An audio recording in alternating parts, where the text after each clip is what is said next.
Скопје е град непријател на своите жители. Бетониран, загаден Балкан, жртва на политички игри и играри. Дали вака уништен може да се опорави? Дали повторно може да биде простор за хумано живење на неговите граѓани? Дали постои некоја машина што може да не врати назад во времето и да ги отстраниме лузните што ги направија досегашните раководства на градот? Или може би постојат реални мерки кои што може да го вратат нормалното живење во Скопје? Одговорите на дилемите ги даваат независните кандидати за градоначалници на општина Центар и на град Скопје, Ивановска и Марковски.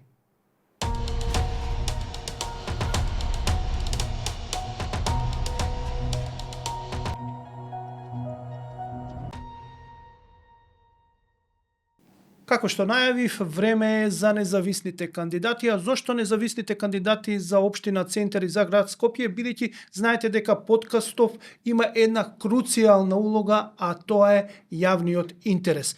Независните имаат ограничени средства за рекламирање, да не кажам никакви, а исто така тешко доаѓаат до другите медиуми. Јас сметам дека како подкаст треба да им дадеме простор и затоа во ова студио ја поканив кандидатката за градоначалник на општина Центар, Билјана Ивановска. Добре дојдовте. Благодарам за поканата. Да, и кандидатот за градоначалник на град Скопје, професорот Горан Марковски. Добре дојдовте. Добар ден, благодарам на поканата.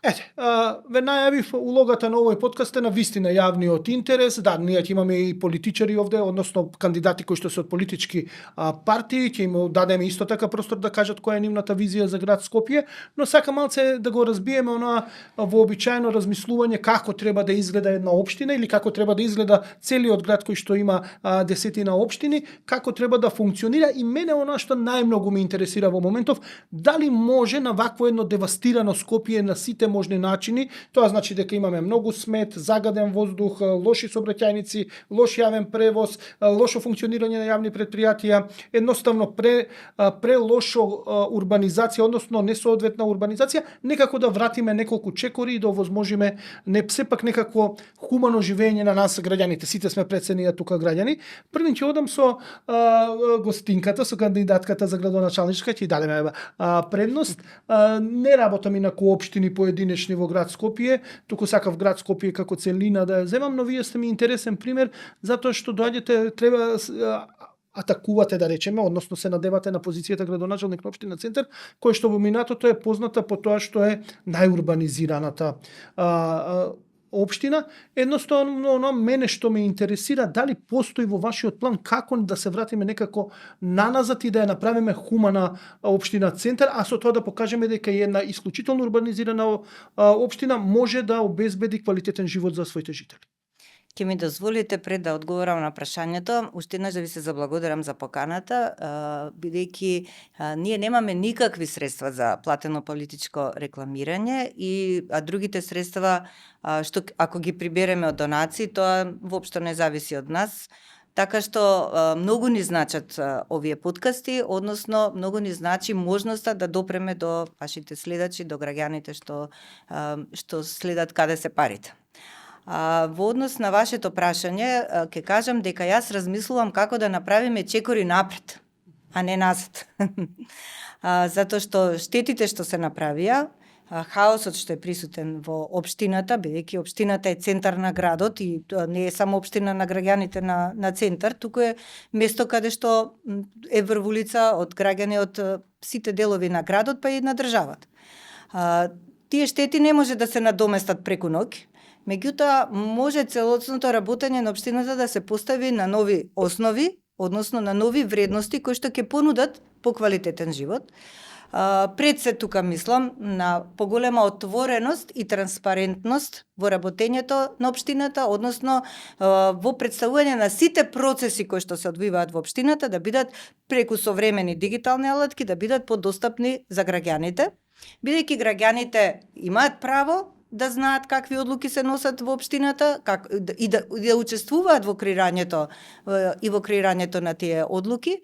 Општината порано во претходен период се рангираше од 0 до 10, односно спаѓаше во првите 10 општини за отвореност кон граѓаните, а сега на ранг листата е над 45, што значи дека одлуките се носат за затворени врати и тоа мора да се смени. Така. А понатаму покрај транспарентноста, првите чекори што јас би ги преземала као градоначалничка е да се направи попис на средствата со кои располага општината. Тука спаѓаат и материјални, и нематеријални, и парични, сите видови на средства, значи класичен попис, бидејќи тоа е основа за да знаеме со што располагаме, во каква состојба и што треба да превземеме. И е многу важен чекор. А понатаму, што е многу важно, рековте дека општина Центар е најурбанизирана, меѓутоа не сите квартови од општината не се подеднакво урбанизирани. Значи имате некаде во некои квартови каде што се вложени многу средства, а во некои квартови каде што се уште се заостанати. Значи мора да имаме порамномерен развој и секако треба да се соочиме со акутните проблеми и на општината и на градот, тоа е ѓубрето. Отпадот е процес кој што почнува во општина Центар за жителите, меѓутоа не завршува тука и ќе мора да се изнаоѓаат заеднички решенија заедно со другите општини и со градот Скопје во начинот на селекција и на одложување на отпадот, понатамо градба на депониите и така натаму. Значи тоа се деликатни прашања кои што бараат решение час поскоро. Од аспект на одржување на зеленилото, нели тоа не е исто така девастирано и спаѓа во овој проблем. Од аспект на одржување на оние зелени површини кои што веќе се креирани, веќе се подигнати, но и понатаму отварање можности и за нови зелени површини и одржување. И многу е важно одржувањето, не само на зелените површини, него воопшто и на урбаната опрема што се става, затоа што ако не ја чуваме, ништо нема ни да имаме. Така да Тоа се оние основни начала за кои што се залагате, ќе се вратиме на еден проблем што на пример урбанизирањето, односно градбата во Центар е многу интересен феномен и деталните урбанистички планови многу зависат од бизнис интересите и на населението, но пред се на компаниите, на фирмите кои бараат секој квадрат, бараат можност да го изградат за да остварат големи добивки од сето тоа. Професоре, вие сте на ниво на град Скопје, значи по 10 пати поголеми предизвици има град Скопје од општина Центар. За општина Центар е малецка, но населена. Знаеме тука што се случуваше, но град Скопје како локална самоуправа е многу специфична. Може ли од ова што е сега направено вака како што изгледа градот Скопје нешто да се подобри, односно да се врати некое нормално живење каде што ние граѓаните ќе бидеме сепак во центарот на квалитетот на живење, а не да бидат урбанизацијата, односно градењето и сметот и сите оние проблеми со кои секојдневно се соочуваме, како што и загадениот воздух на пример. Постои ли некој волшебен начин да вратиме неколку чекори назад и да почнеме да го градиме Скопје за една нормално живење? Да, еве јас прво да се заблагодарам за тоа што ни отварате прозорец кон светот, бидејќи нашето присуство во медиумите е навистина ограничено, но ние не се жалиме, немаме пари, но имаме идеи и сметаме дека добрите идеи се многу повредни од многу пари. идејата е капитал. Впрочем и досегашната куса кампања, зависи кога е нејзиниот почеток, покажува дека некогаш и многу пари не носат кон добри идеи. Но не се, тоа да го ставиме сега настрана. Скопје ни е во клиничка смрт. Дотаму е доведен градот да ние сега треба да се избориме за негов живот, за негово преживување, па после тоа да разговараме за негов развој. За жал, волшебни лекови за будење на Скопје од клиничката смрт не постојат. Но исто така мора на сите да им е јасно дека она што Скопје го доведе во таква состојба не може да го извлече. Природно е тоа. Природни закони се во прашање, а секако и општествени, дека онои процеси, состојби кои што предизвикале да градот ни падне во една ваква состојба, а ова не е од вчера, ова е 35 години наназад, не можеме да очекуваме од истите тие состојби да го вратат градот во една нормала. И затоа на Скопје му треба нешто ново. Што е тоа ново што може да се понуди во оваа ситуација? Пред се независен пристап, отчетност кон граѓаните, една 100% отвореност, домаќинлук, искуство, знаење, стручност. Тоа се елементите кои Скопје може да му помогнат, да почне да дише и покрај овој загаден воздух, а тука спаѓа и прочистувањето на неговата средина, за да му овозможиме да почне да се јавува како град, затоа што ние Скопје го изгубивме како град. Скопје ретко кој елемент го има од вистински европски град. Може би единствено бројот на жители. Но тој е толку голем и толку неконтролиран, што почнува да му се враќа назад како бумеранг, да му се свети, на таа неконтролирана населеност да му се свети. Значи, секако дека може, да не можеше, да не верував дека може на Скопје да му се помогне, немаше да влезам во целата ова активност, но треба на сите да ни биде јасно дека причина за ваквата состојба на Скопје е водењето, односно системот кој што го имавме во изминатите 35 години. Да. Централно прашање е она што многу го сакам во подкастов и затоа и го правам во суштина, еве 4-та сезона, е да дадем одговори како нешто да се направи. Ги знаеме состојбите генерално во економијата, во општеството, во градот и знаеме во што живееме, соочени сме и тоа посветуваме време, например, во подкастот, ајде да речеме 10 на 15 минути, но секогаш централно во секој мој подкаст, но во и целото веќе мое новинарство во последниве 5-6 години е како нешто да го направиме. Лесно е да кажеме дека е нешто вака, дека треба да се поправи, ама ако не кажеме како, за джабе. Мислам, тоа е на млатење празна слама, мислам. Апсолутно се согласувам. А не сакам да млатам празна слама. Затоа да ве прашам, како еве на пример ќе го вратиме Скопје урбанизмот. Гледаме што се направи. Јас онаа многу пати сум го пишал. Скопје урбанистички силувано. Значи тоа е чудо невидено што е се изградено без да има пропратна инфраструктура, без да има пропратно водовод, канализација, електрика, да улици. Значи едноставно да има чист воздух, сонце, зелени површини, урбана опрема. Значи ништо не е запазено. Како тоа да го вратите? Еве вие доаѓате од градежен факултет, како вие би го вратиле тоа наназад? Мислам, а враќање нема, не може булдожер да игра. Големи архитектонски промени, односно урбанистички, се извинувам, не архитектонски, урбанистички промени може само во авторитарни режими или во диктатори, кај што ќе наредат дека мора булдожер да игра и тоа е тоа. Овде не може. Како? Добро. И во некои развиени демократи може исто булдожер да игра ако се почитуваат законите и правилата. Не би се согласил дека само авторитарни режими може тоа да го спроведат, меѓутоа кај нас таква волја не се покажа. И затоа сме до ова дереже до кое што сме. Она што ја мојот пристап и пристапот на моите соборци од независни заедно не прави различни од другите, што ние нудиме решенија. Потпуно се согласувам со вас дека сега не е време за кукање и констатирање зошто е тоа вака, зошто настанало, иако некогаш од минатото можеме да извлечеме поуки за еднината. Затоа и служи историјата меѓу другото, нели? Еве како, значи прво што на Скопје му недостасува е стручно раководење.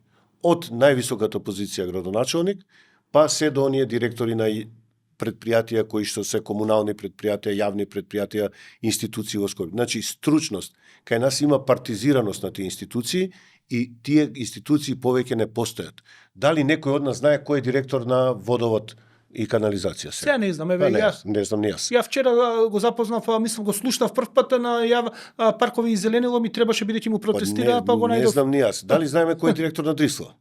Сега не знам, порано знаев, сега не знам. не знам. Знаеме од која партија е директорот на Дрисла? Тој уште помалце, не знам ни кој е, Јас тоа го знам. Председателот на управен одбор е кандидат Но за листа на Скопје. За партијата нема. Порано го знаев на Дрисла кој е. Го следе, па иако не следев за Скопска, сега веќе не. Ние знаеме партиската припадност на луѓето. Не знаеме веќе кој. Значи треба да зборуваме за личности.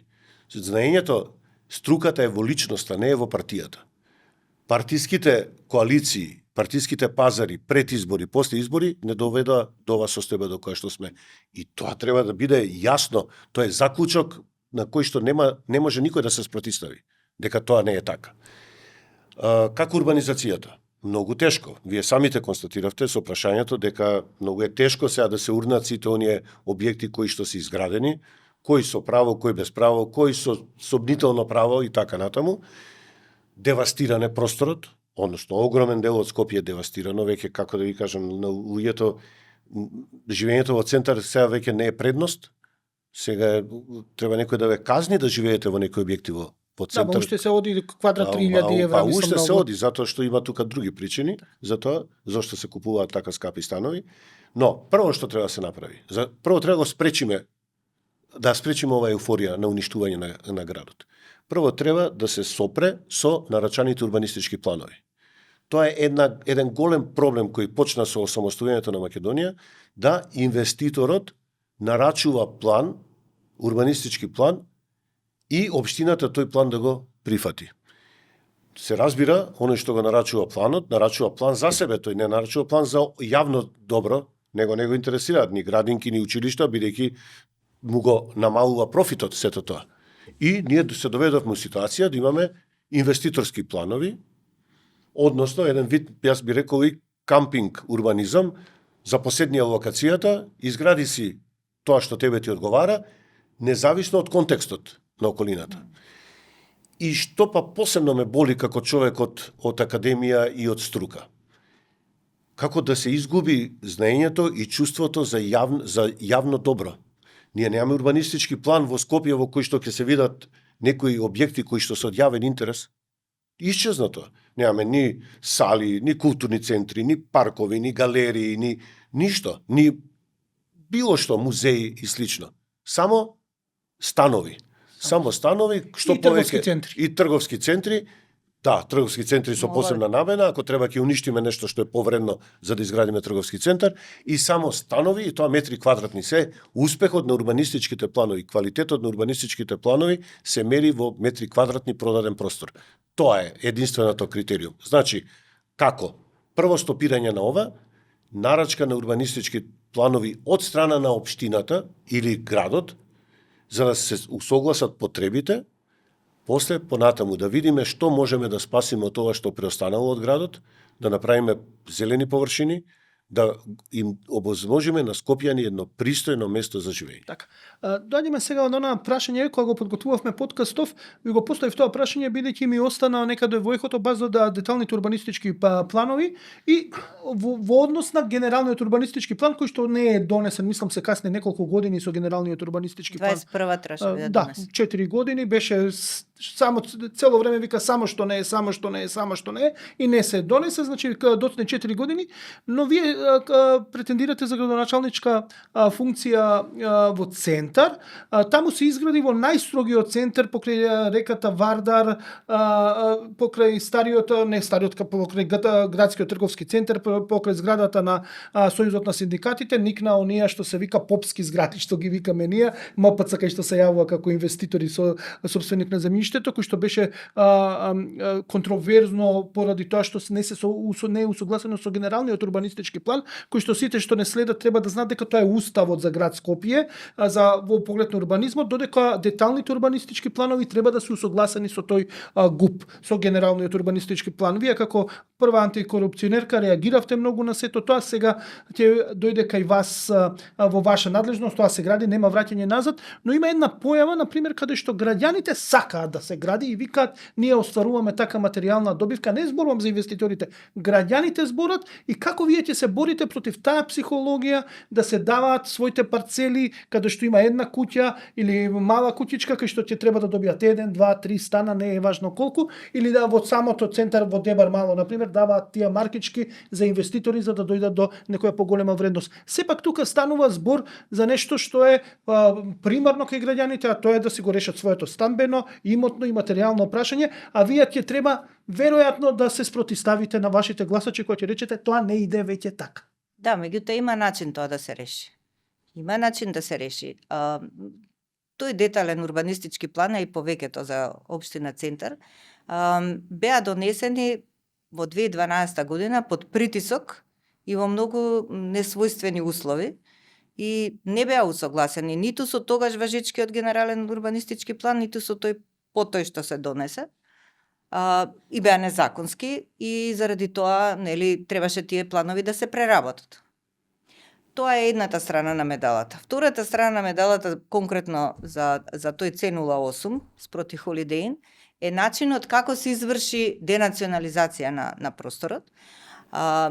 Именно во очи нова година, во 2010 година, значи пред Нова година, се носат измени на законот за денационализација и се овозможува да се располага со имотот за кој што веќе е поднесено барање за денационализација од неговите тогашни сопственици што биле. До тогаш важеше правилото додека не заврши процесот, не може никој да располага. Тогаш го променија тоа правило и да се отвори можност, иако не е завршен процесот на денационализација, државата да може да располага со тој простор. И што се случи? Пример, некој си 600-700 квадрати од тој простор е на семејство кое што во 2003 се пријавило за денационализација и оди низ лавиринтите на државата. Сега после вака така, управен суд враќа и така натаму, за после оваа измена во законот, тој простор фино лепо си се продаде и во 2018 тие добиваат одговор од Министерство за финансии дека имотот е приватен. Како бе приватен? Нас не ни го давте да го имаме како простор, затоа што тој простор бил од јавен интерес. Значи тука требало да има нешто од јавен интерес, а сега испадна дека е приватен. И така тој имот се продаде, се направи парцела благодарение на законската можност дека ако имате 30% вие ќе оформите парцелата со докупување на 70%, што е исклучително коруптивно решение и ние и во стратегијата ставивме и цело време се залагаме дека тоа треба да се измени затоа што отвара врати на корупцијата и сега тука влегуваат инвеститорите. Тие граѓани што вие ги спомнавте преговарале со инвеститорите. Значи и сега тие се чудат што да прават, затоа што не се најдоа да бидат дел од изградените згради, нивното прашање се уште останува нерешено. Меѓутоа, проблемот нивни е што тие веќе си се договориле со инвеститорите. Работата е како да се решават. Значи, пред да се договарат граѓаните, треба општината да ги застапува и општината може да направи договори со инвеститорите, покрај тоа што ќе обезбеди стамбени површини, да обезбеди и јавни површини. Пример, сега ќе го земам Крњево, кое што се уште не е доизградено и таму има такви ситни куќерки. Значи, општината може со потенцијални инвеститори да каже, вие сакате тука? Сакаме. Ако сакате, тогаш ќе направиме една нова реорганизација на просторот. Во овој простор еден ќе се помести поналево, понадесно, овој ќе се направи компензација на јавниот и на приватниот простор, но ќе се обезбеди поквалитетен живот. Ќе се обезбедат нормални улици, ќе се обезбеди градинка, училиште, се што е потребно за тој кварт. А вака, како што велите вие, секој сака да си го реши прашањето и сега на секоја кукичка тука ќе направиме тесна зградичка и таа зградичка ќе добие петката, нели е с големија катноста во Дебармал и ќе си гледаат прозор со прозор и тука ништо не сме направили. Значи треба малце повизионерски и така поширок аспект да се гледа како да се уреди едно подрачје. Доаѓаме до првата пауза за нашите пријатели на подкастот кои што овозможуваат ова да се реализира. Начнавме една тема колку се граѓаните волни за вакви промени, бидејќи вие од ова што го кажувате, ќе барате реформите болат, бидејќи се што се менува, се што е ново, значи и се отстапува од секојдневното, но за тоа веднаш после паузата, затоа ќе продолжиме со таа тема, бидејќи тоа е интересно како вие ќе им се доближите и ќе им го објасните тоа на граѓаните. Останете со нас, се враќаме после кусата пауза. Ме сака? Не ме сака, ме сака, не ме сака, ме сака, не ме сака, ме сака, ме сака, не ме сака, ме сака, не ме сака, ме сака. Совршениот вкус си сака. Брилијант, твојот прв избор.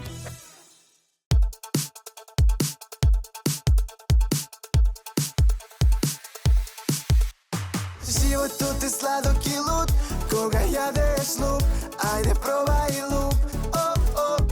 Овој свет се врти во круг, ајде биди среќен во добар муд.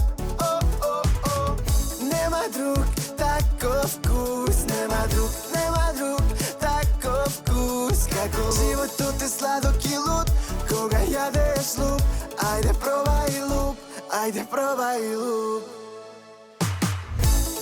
Влези во сладок луп и ке сакаш уште. Витаминка. Да, продолжуваме со подкастот. Гости се независните кандидати и кандидатка за градоначалник на општина Центар. Началничка. Градоначалничка леле. Кандидатка за градоначалничка на општина Центар Билјана Ивановска и независниот кандидат за градоначалник на град Скопје Горан Марковски. Значи зборувавме нешто за урбанизмот, начнавме неколку теми, но доаѓаме до еден момент што е многу круцијален за вакви работи. Ова што го зборувате вие дека треба да се сопре, на пример, со деталните урбанистички планови, треба да се направи некој општината да менаџира со просторот наспроти инвеститорите. Репарцелизација. Генерално што останува? Дали граѓаните се подготвени се во ова што го застапувате да го прифатат, бидејќи секоја промена, секоја реформа кај нас не поминува. Едноставно некако живееме во некоја бара, каде што сите зборуваме за промени, но кога ќе дојде првиот ветер на промената, сите се плашиме и бегаме од нејзе. Еве, ќе почнем со вас. Верувате ли дека има критична маса за промени во градот? Мора да се создаде. Тешко е, тежок е тој процес, затоа што ако видите дека вашиот сосед за иста парцела добил 3 стана, и сега одеднаш почнеме да вршиме одредена вистинска регулација на урбанизмот, и вие за истата парцела можете да добиете еден стан, тогаш нема да ви биде сеедно, секако. Меѓутоа, она што мораме сите да го сватиме е дека квалитетот на нашето живење не е само квадратурата на нашиот стан. Квалитетот на нашето живење е инфраструктурата. Оние што летово немаа вода. Да, меѓу нив сум и јас. Воопшто не им беше битно дали живеат во станот 100 квадрати или во станот 50 квадрати.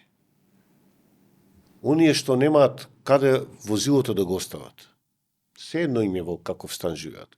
Оние што немаат или имаат училиште со мизерни стандарди, а живеат во луксузен стан, која е добивката? Или градинка, или да не зборам што, или валкани улици, или никаков сообраќај и така натаму и така натаму. Квалитетот на животот го прави се што е она околу нас. Не само станот во кој што живееме. И тоа треба полека да им се всадува на луѓето. Многу е полезно да живеете во помал, поскромен стан, например, ама да живеете како човек, да живеете како граѓанин. Што ако не напикаат во големи стамбени единици во кои што нема никаков ред, ниту поредок во нив. И што е тука доброто? Значи, мораме да бидеме свесни дека нема промена во општеството без таа промена да почувствуваме барем мала болка од таа промена. Секој од нас. Инаку ако инсистираме да сакаме промени, ама се да остане исто да ми остане, да не почувствувам ништо, тешко дека ќе биде нешто ново. Значи, ама тоа се работи, тоа е долгорочно. Значи, не можеме да ги очекуваме резултатите преку ноќ. Кој ќе каже дека преку ноќ Скопје ќе го направи метропола, дека сега одеднаш мет и млеко ќе тече по улици, тој манипулира со јавноста од било кои какви причини. Ние не сме тука за такво нешто. Ние не даваме лажни, нереални надежи на граѓаните, ниту на Скопје, ниту на Центар.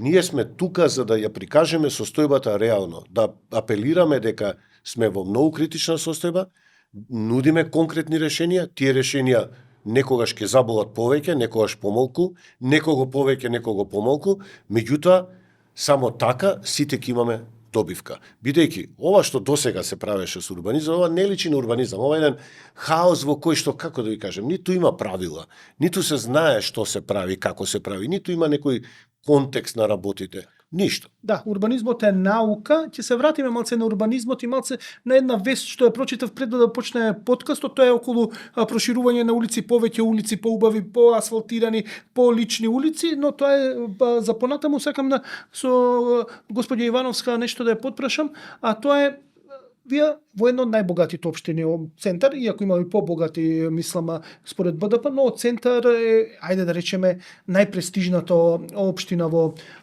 Скопје.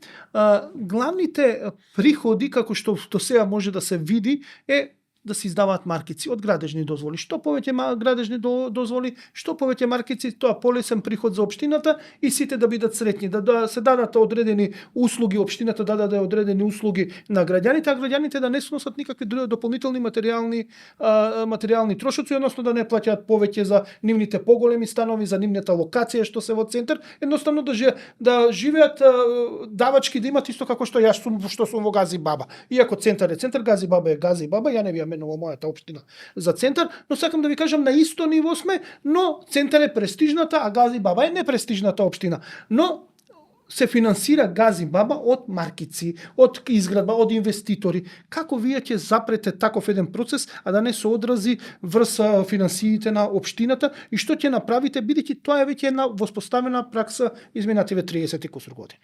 Значи, како прво, приходите од комунали не се единствен приход на општината, но што е многу важно, тие се многу ограничен приход на општината. Значи, тој приход може да секне. Тоа е едно изворче, што порано на почеток ќе тече силно, па ќе почне да капе и на крај ќе секне. Затоа што е ограничен просторот, не може бесконечно да се даваат дозволи. Бидејќи не е единствен извор, општината мора да се размислува кога станува збор за приходи, за целосно и навремено наплаќање на приходите кои што се законски определени. Тука спаѓаат даноци од наследство, пример, данок за промет на недвижности, данок на имот, кој што, како што кажавте, остава простор за создавање една нова законска даночна регулатива, односно нови зафаќања. Данокот од имот може да биде прогресивен за оние сопственици кои што имаат повеќе станови. Понатаму, ние сме зрели да направиме една поголема реформа во даночната сфера од аспект на прераспределба на приходите по основ на ДДВ. Знаете, порано 2% се, сега се 6%, меѓутоа има простори за повеќе да се зима и да се посигурно да се движиме кон патот на финансиска независност на општините во однос на локалната власт. Така што има простор. Понатамо, општината има можност да наплаќа комунална такса. Вие само кога ќе прошетате по центар и ќе видите колку тротоари се зафатени, дали тука имаме целосност и навременост на приходите? Прашање. Туристичка такса. Дали е регулирано плаќањето на туристичка такса во Скопје, или тоа е само за регионите кои што се онака пропишани за туризам, да речеме. А Скопје има најмногу туристи доаѓаат. Има, во последно време гледаме постојано се шетаат групи, значи има извори кои што треба да се редовно да се одржуваат, односно се зимаат навремено и целосно приходите од нив. И што е многу важно, има европски фондови кои што поддржуваат урбано живење, поддржуваат одржливи системи, енергетска ефикасност и така натаму. За жал, нашите општини, нашиот град до сега нема конкурирано за добивање на европски пари, меѓутоа тоа е одлична можност за креирање на проекти и за добивање на европски пари. Зошто до сега не се конкурира? Па не знам сега зашто сега. Тие причини не можам да ги кажам, не знам да ги кажам, предпоставувам, имајќи го искуството со другите исто така европски фондови, е поради недостаток на проекти. Дали во овој случај се работи за тоа, не можам да кажам, не знам. Меѓутоа ќе работам на тоа да креираме проекти кои што ќе го забрзаат развојот на општината и воедно и на градот, а европските фондови тоа го поддржуваат. Има и уште, ако дозволите, повелите. Има уште многу битен извор на средства. А тоа е редукција на непотребни трошоци. Тоа е голем извор на средства и не сме да се потценува. Да се скратат непотребните трошоци. Непродуктивните трошоци. Тогаш остануваат доста средства за и корупцијата. Корупцијата јаде голем дел од парите. Негдека 20-30% од парите одат за корупција. За корупција одат. Има ли на општинско ниво, мислите ли дека ќе имате сила да ја запрете корупцијата? Бидејќи тоа е уигран систем. Не зборуваме во последниве 7 години, не зборуваме во последниве 10, зборуваме за 30 и кусур години. Корупцијата мислам дека на локално ниво дури може би поизразена од што е на централно ниво. На централно ниво се големи играчи, многу големи играчи влегуваат, па секој се пази, секој има моќ, па сите внимаваат како игра. Додека на локално ниво, за да се отвори кафич, ќе се подмачка некој инспектор, ќе се подмачка некој административец да даде дозволичка, па не дава дозволичка, па за да даде ќе треба да се пушти некоја паричка, па инспекциите прогледуваат, не прогледуваат, па гледаме сега во Кочани што се случи инспектор на УЈП како си договарал седење во тоа што го вика дискотека, тоа штавата што беше. Едноставно на локално ниво прилично цвета корупцијата. Мислите дека може да се запре корупцијата и општините да функционираат? Секако дека може. Видете, кај нас корупцијата е општествена болест, меѓутоа коренот на корупцијата е во психата, во психологијата. Значи, нивото на свеста кај луѓето, етичката свест, моралните вредности, тие го дефинираат интегритетот на поединецот, на личниот интегритет, на институционалниот интегритет. Од тука се почнува. Значи, не се бави со корупција среќен човек што е задоволен со тоа што го има. За да се бавите со корупција, вие треба вас да ви недостасуваат етички морални вредности кои што ви се компас за вашето однесување. Тие луѓе се бават со корупција. Ние треба да го поставиме системот на вредности во државата од најмала возраст до најстара возраст. Значи, од децата да ги учиме кој е системот на вредности, па понатаму. Сите овие работи што вие ги наброевте носат проблеми. Дозволичето за кафанчето, цела улица го мрази тој со кафанчето, зашто ѓубрето од кафаната не го фрла во специјален контейнер, ќе го фрли во контейнерот што е за сите граѓани, па им смрди на сите. Па зашто да го мразат? Кога може да работи по стандарди? Зашто да се отвори, не знам, зашто Пулс нели ова дискотеката да функционира како кабаре кога не е кабаре, за да се продолжи работното. Значи, секоја злоупотреба на службената должност води кон корупција.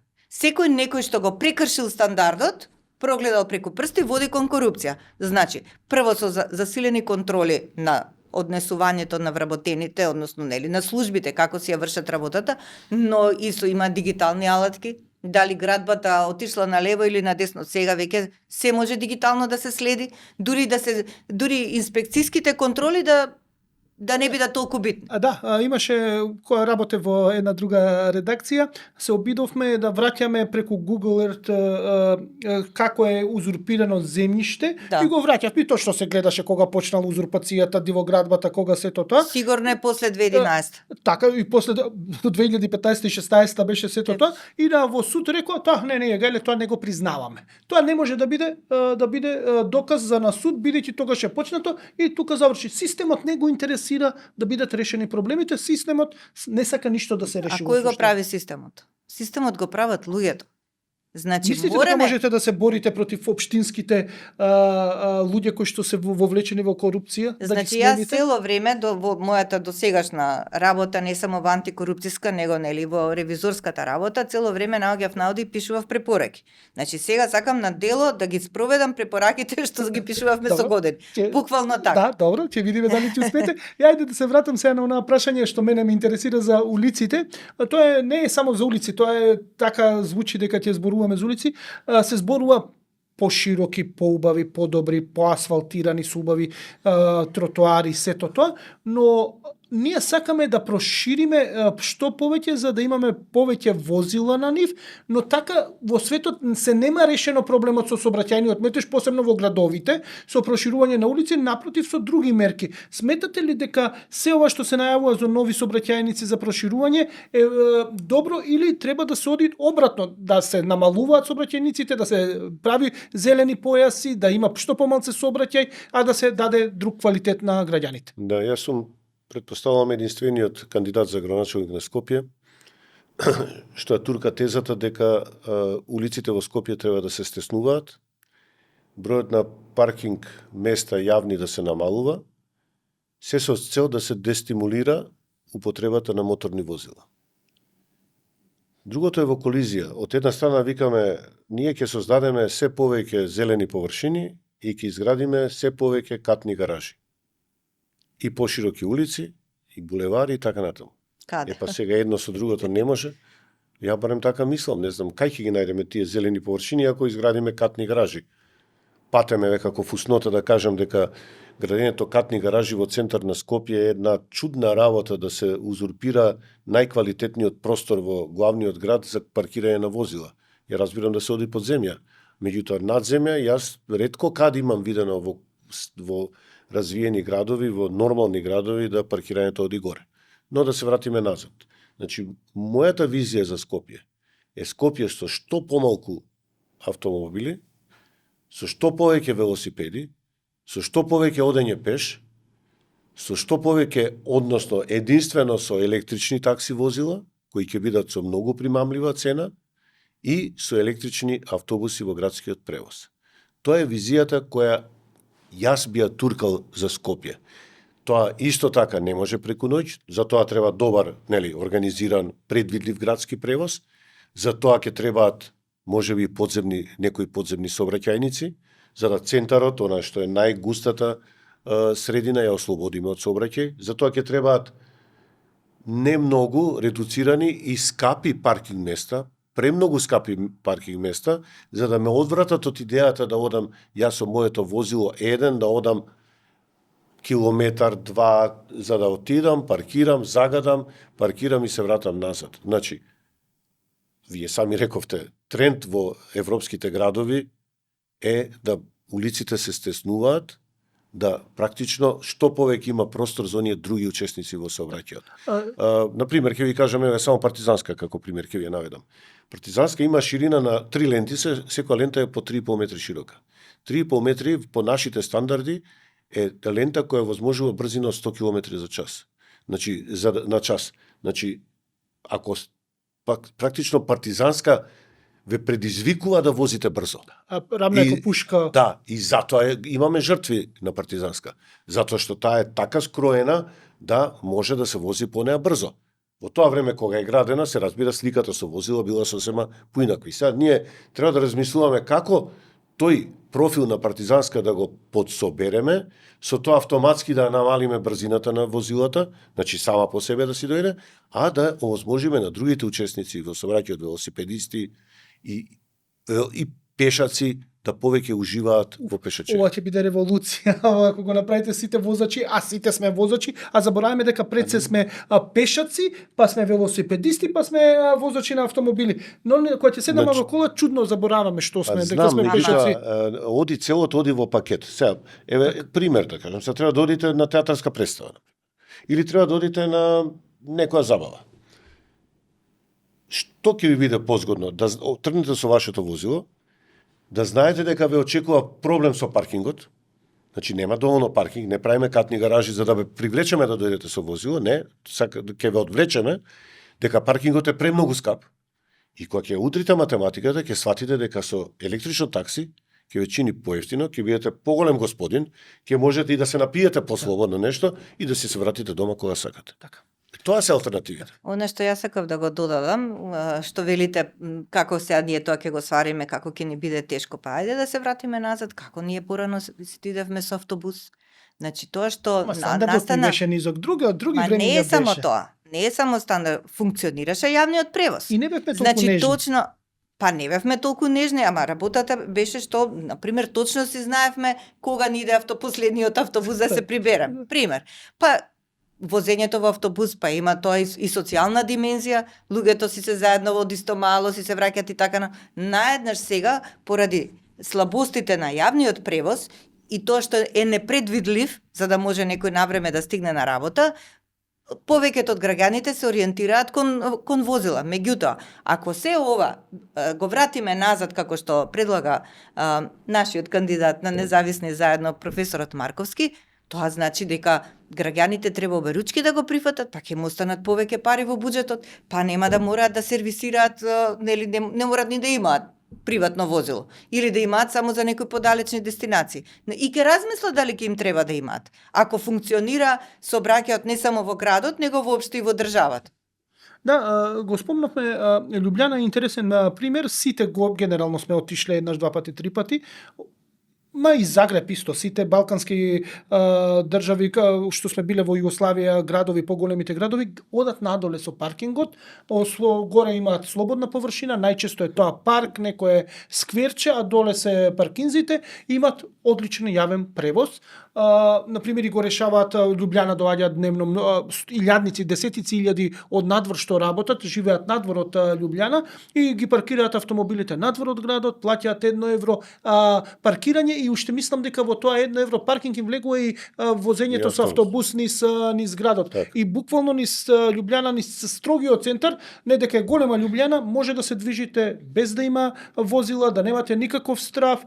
Тоа се едни огромни пешачки зони, дури се име се е под земја, се што е поврзано со автомобили. Се направиле горе да биде чисто и да биде недодолемо. Зашто да не се преслика? Возможно Можно, е, Золи. зашто да не за биде? пари, збориме за Видете, пари. Тоа да. кошта пари, тоа. Ако можат словенците, зошто не можеме ние? Затоа што они се богати, ние не сме богати. Ама тоа не е ама затоа се богати. Дека Така прават е. вакви реформи. Така е. Затоа се богати. Не им е богатството нив од небо, не им паднало. Туку затоа што си ја сакаат државата на тој начин. Затоа што се свесни дека на тој начин ќе имаат подобар, поквалитетен живот. Јас сум живеел во Словенија 2 години. Сум работел 2 години откако дипломирав, работев во Словенија, во Љубљана. Јас знам како живеат словенците. Точно, не треба никој да ми каже. Словенците беа и тогаш од нас десетици години понапред, кога бевме во заедничка држава. И затоа се добри.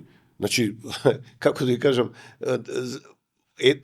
не е причина последицата. Така е. Тие како последица се побогати од нас.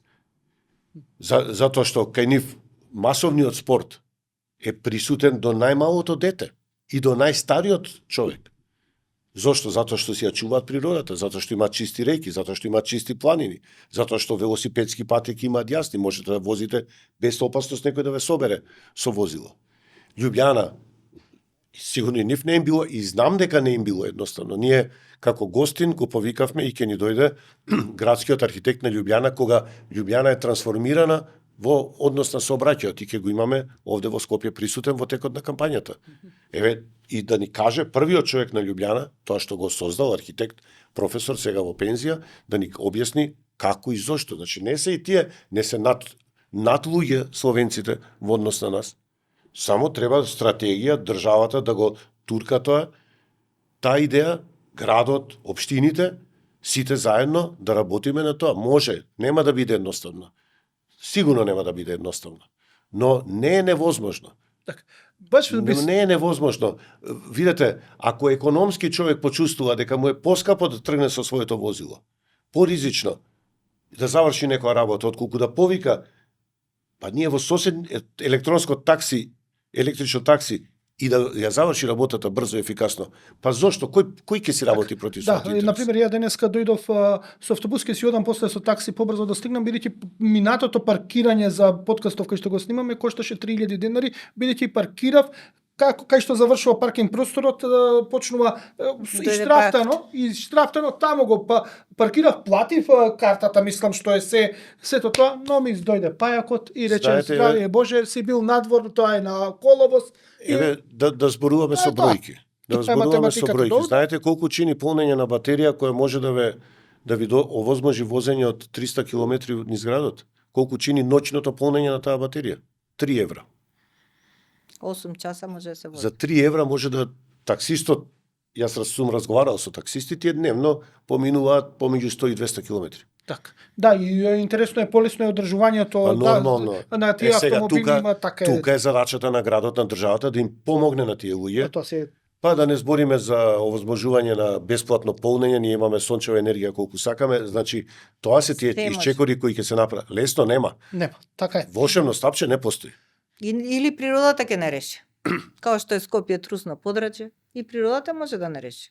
Се надевам не. Да, се надевам не. дека не. Мислам дека да, ма да не претеруваме. 7-8 години не, 11 Ама не. години кога мавна петката, Ма тогаш не треба трусно подрачје, воздухов ќе не Да, реши. тоа не Па и решава. Мислам, воздух. ние се залажуваме дека ваквиот загаден воздух нема влијание врз нас. Како по 5000 луѓе Така. умираат годишно. Беше 1300, сега се зголеми драстично, но време е за втората пауза за нашите пријатели и ќе финишираме со последните за 20 минути од овој подкаст. Интересна разговор, има значи решенија, има идеи, но ќе ги изборуваме за финале на крајот. Останете со нас, се враќаме по паузата.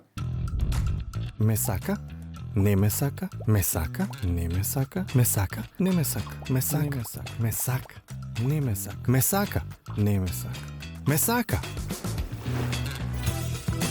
Совршениот вкус си сака. Брилијант, твојот прв избор.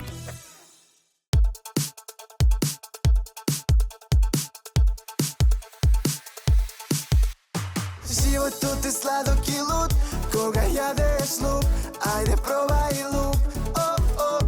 Овој свет се врти во круг, ајде биди среќен во добар муд. Нема друг таков вкус, нема друг таков вкус како животот е сладок и луд, кога јадеш луп, ајде пробај луп, ајде пробај луп. Влези во Сладок клуб и ке сакаш уште. Витаминка. Да, продолжуваме со подкастот. Како што знаете, гостини се кандидатот за градоначалник на град Скопје господинот Горан Марковски, професорот Марковски и кандидатката за градоначалничка на општина Центар Билјана Ивановска.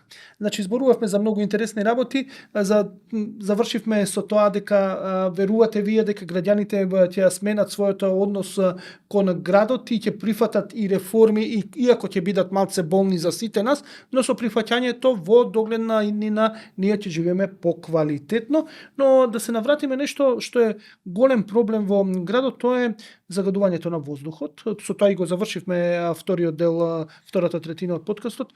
Има ли реално шанса да се реши загадениот воздух? Сметате ли дека можете да придонесете, например, како градоначалничка на Центар, да се намали загадувањето, бидејќи загадувањето во Центар секогаш е, според оние во информации, едно од позагадените општини? Има ли шанса да се влие, бидејќи мислам дека целиот систем е поставен да нема решение? Секогаш има решение, како може да нема решение. Значи, анализите ќе покажат кои се најголемите загадувачи. До сега зборувавме како да ги намалиме возилата, или придонесот нивни кон загадувањето, промена на системите кај возилата, да преминеме од дизел на електрични возила кои што нема да загадуваат, намалување на потребите на луѓето за користење на приватни возила, обезбедување на јавен транспорт. Значи, возилата како извор на загадување едноставно да се минимизираат.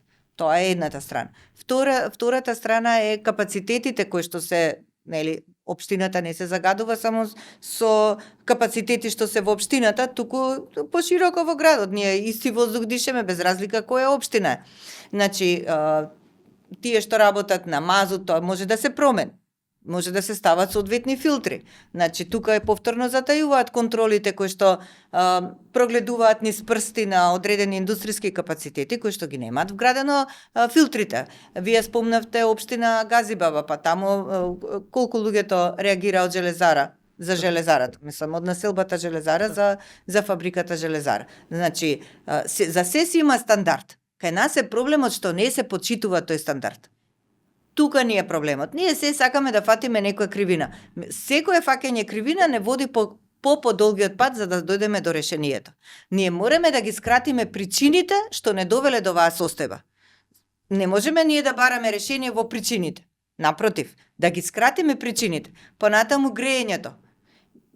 Ние сме сведоци дека голем дел од луѓето кои што беа приклучени на централното греење се откажаа. Зошто се откажаа?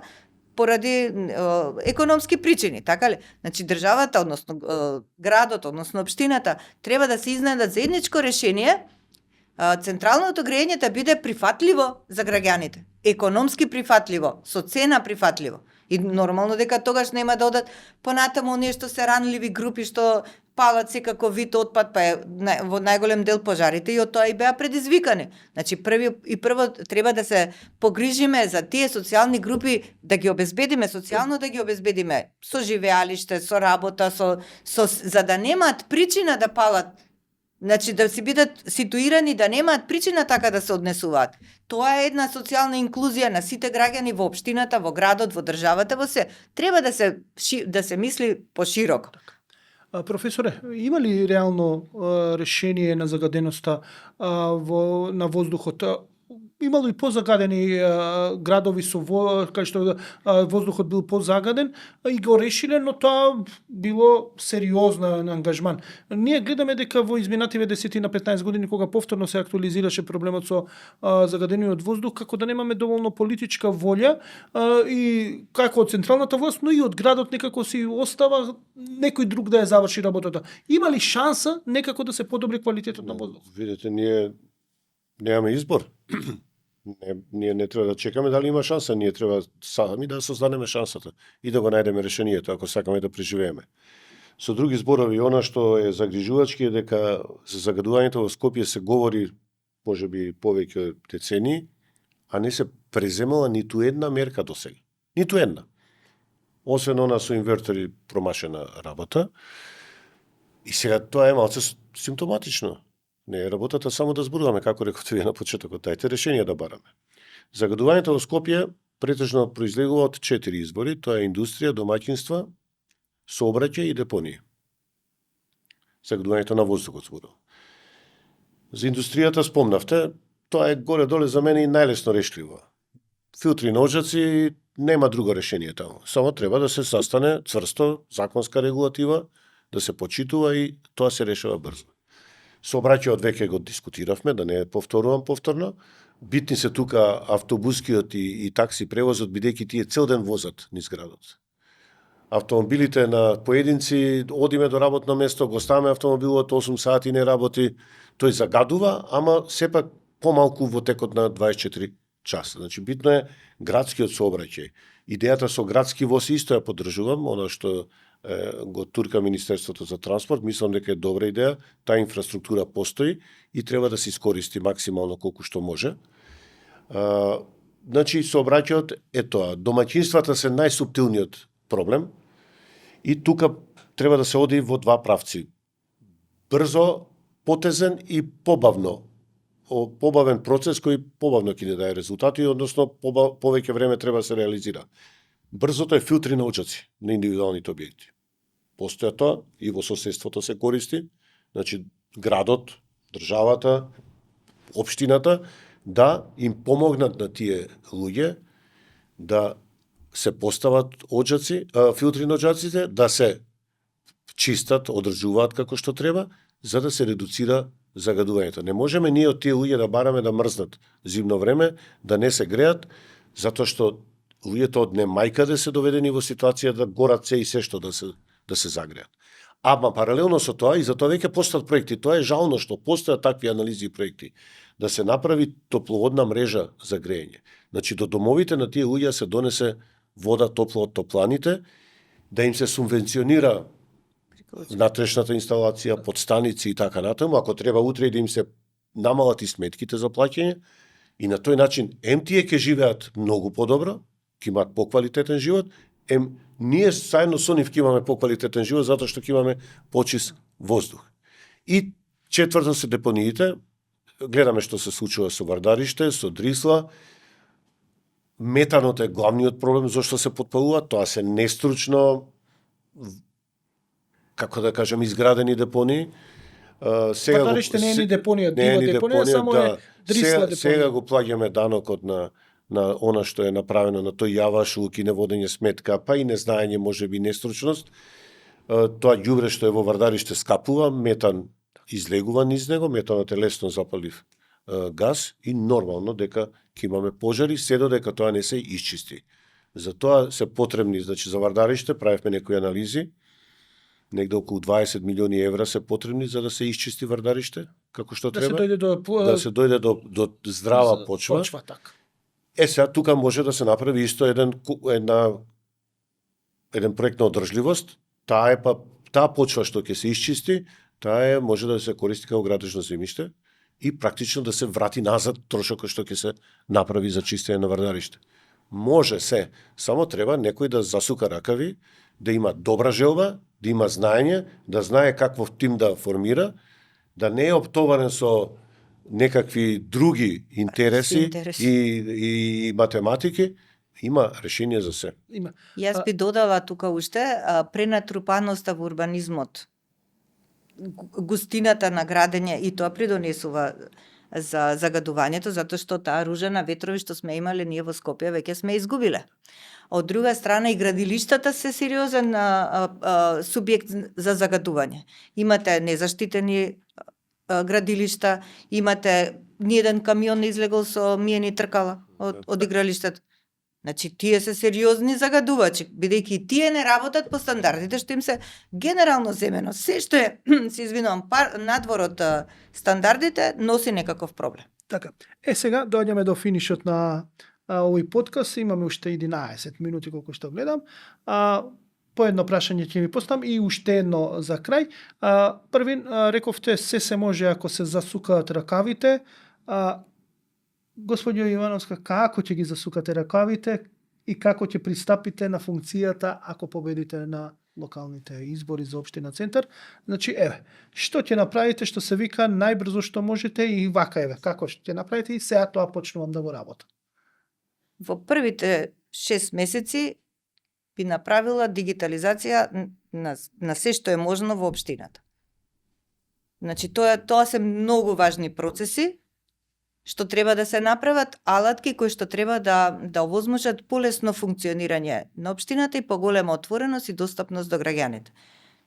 И ви кажав и преска, прво попис ќе направам на се што е општинско, да видам што има, кај има, каде е, во каква состојба е и што треба да се направи за подобрување на тие ресурси. Значи, тие се првите и основни работи. Тој попис треба да ми каже понатамо на општина Центар, во рамките на општина Центар имаме ние сериозни спортски објекти кои што со процес на децентрализација може да бидат во надлежност на општината. Значи има многу што да се направи, има многу што да се сработи. Ке засукам ракавите и проекти да се направат за европски фондови, така што навистина има многу. Има многу.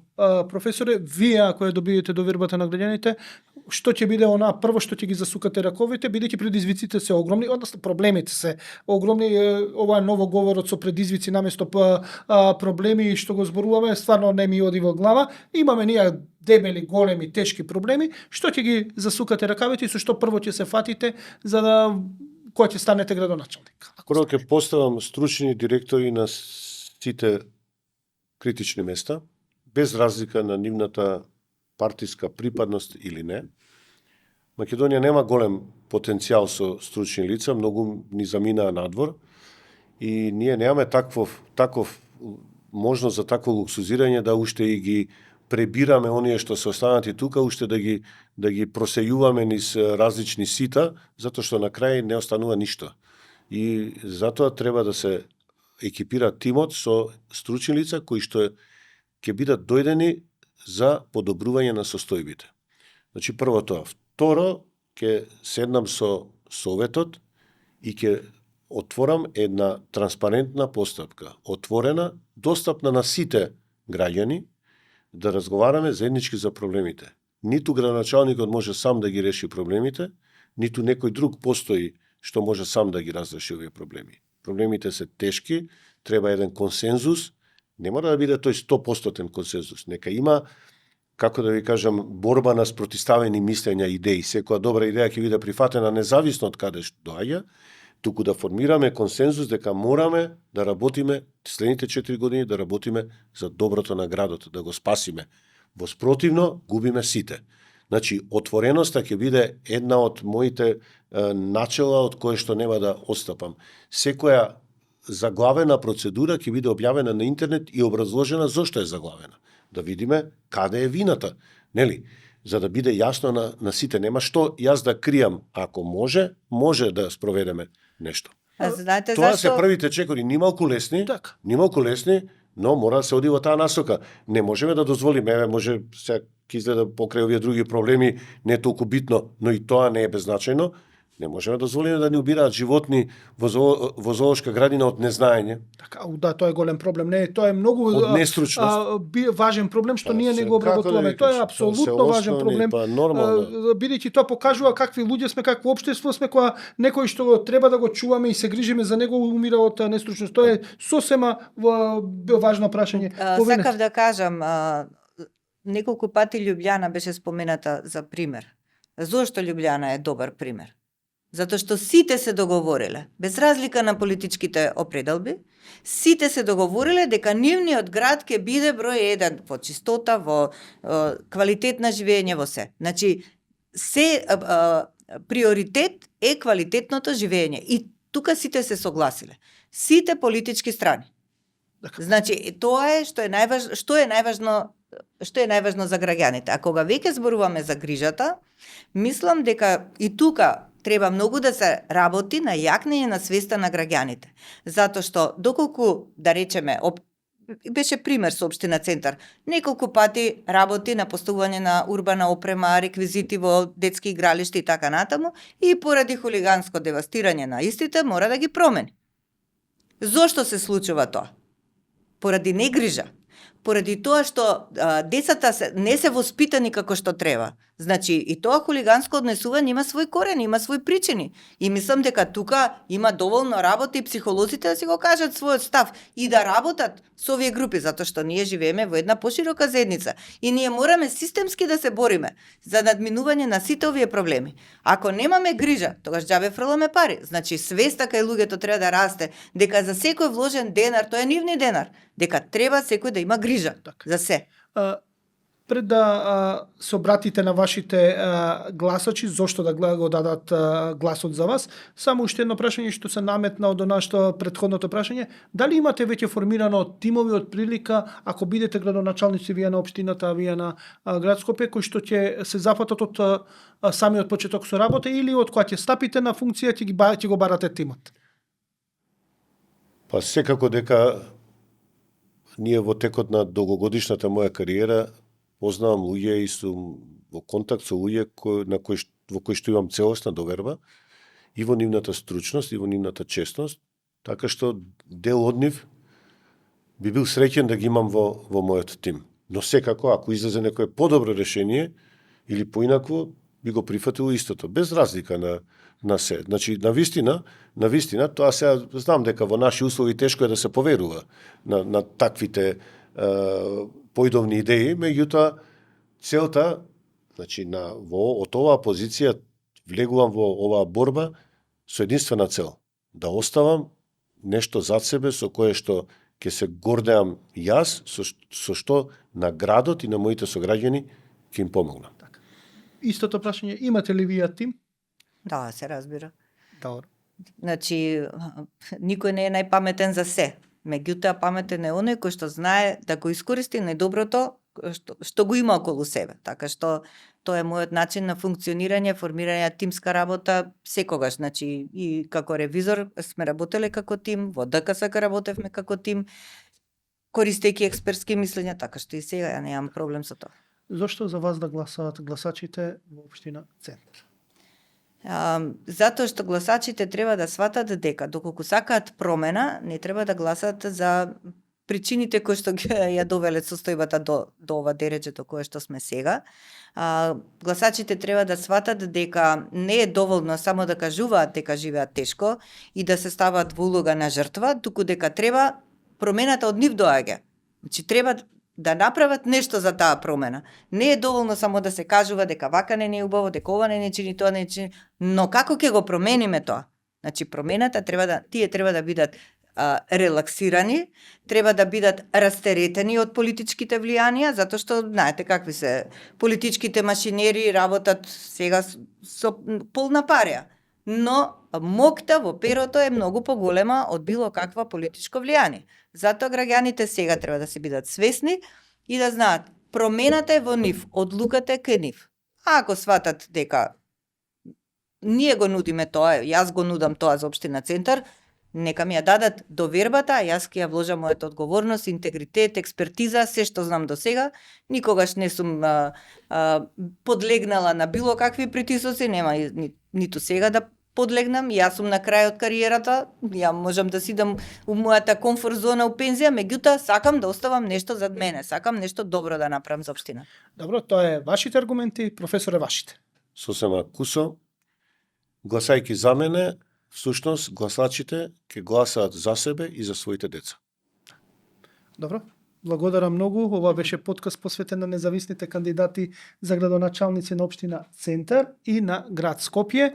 Наредната емисија наредната епизода ќе зборуваме за дигитализацијата на општинско ниво и кои услуги треба да се дадат. Се надевам дека и од Министерството за дигитална трансформација ќе имам представник, а додека последната епизода што ќе биде посветена ќе биде со другите кандидати за позиција градоначалник на град Скопје. Вам ви благодарам што бевте дел од овој подкаст. Благодарам и на вас за поканата уште еднаш. Тоа беше се. Најавив што ќе имаме во наредните 2 епизоди. Мене ми останува да ви се заблагодарам што ме следите и знаете, притиснете subscribe, тоа многу ми значи. Овој подкаст е во интерес, во јавен интерес. Ние не правиме пари од ова што го создаваме како содржина. Ние едноставно нашата цел е да имате пошироката слика за тоа што се случува во економијата, но од време на време и во политиката, бидејќи политиката и економијата некогаш се многу тесно поврзани. Бидете ми добро, се гледаме наредната епизода.